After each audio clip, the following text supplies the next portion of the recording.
రేపు రచ్చ మామూలుగా ఉండదు. ఎందుకంటే ప్రతి సంక్రాంతికి ఆయనే హిట్ కొడతాడు కాబట్టి ఈ సంక్రాంతికి కూడా ఆయనదే హిట్ అని అయితే అనిపిస్తుంది నాకు.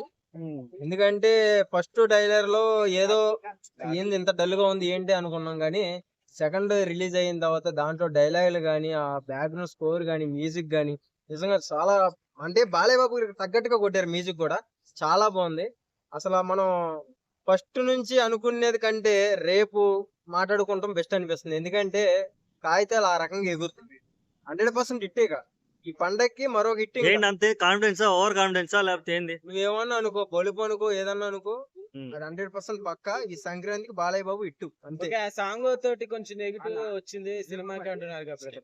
సాంగ్ గురించి నెగిటివ్ వచ్చిందంటే బ్రో, ట్రోల్ చేసేవాడు మొహం మీద లైటే సరిగ్గా ఉండదు. ఏంటి వచ్చాడు మాట్లాడతాడు, ఆడిని వచ్చి కంపోజింగ్ చేయమని ఒక సాంగ్ ని, ఒక సాంగ్ ని ఆడొచ్చి ఇది చేయమని మన డైరెక్షన్ చేయమని ఎవరికి చేత కాదు. ఏదో నోటి మాటే కదా, ఏదో మాట్లాడేస్తారు, ఏదో ట్రోల్ చేస్తారు. మనోళ్ళు ఏంటంటే ఆ ట్రోల్స్ ని బాగా అలవాటు అయిపోయారు.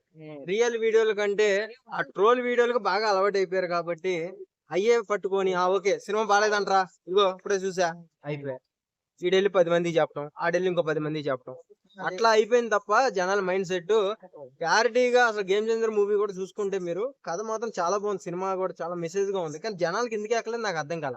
వీళ్ళకి బేబీ సినిమా లాంటి డైరెక్టర్లు ఆ ముద్దు కిసులు మంచం మీద పడేవి అన్ని తీసేటప్పటికి జనాలకి అంతా కూడా వాటి మీదకి వెళ్ళిపోయింది ధ్యాస. ఒక మెసేజ్ వీడియోలు చూస్తాం గానీ అలాంటి లేవే. నాకు అర్థమైంది మ్యాటర్.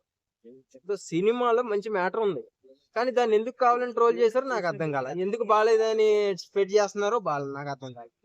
కానీ బాలయ్య బాబు సినిమా అలా కాదు, అది ట్రోల్ చేసినా హిట్ అయింది, ట్రోల్ చేయకపోయినా హిట్ అయింది. ఎందుకంటే అదొక స్టాంపు. ప్రతి సంక్రాంతికి బాలయ్య బాబు సినిమా అంటే హిట్, అదే ఒక స్టాంపు. మీరు గుర్తు పెట్టుకోండి. ఇంకా ప్రతి ఒక్కరికి చెప్తున్నా, ఈ సంక్రాంతికి సినిమా ఏదైనా ఉంది అంటే బాలయ్య బాబు సినిమా హిట్.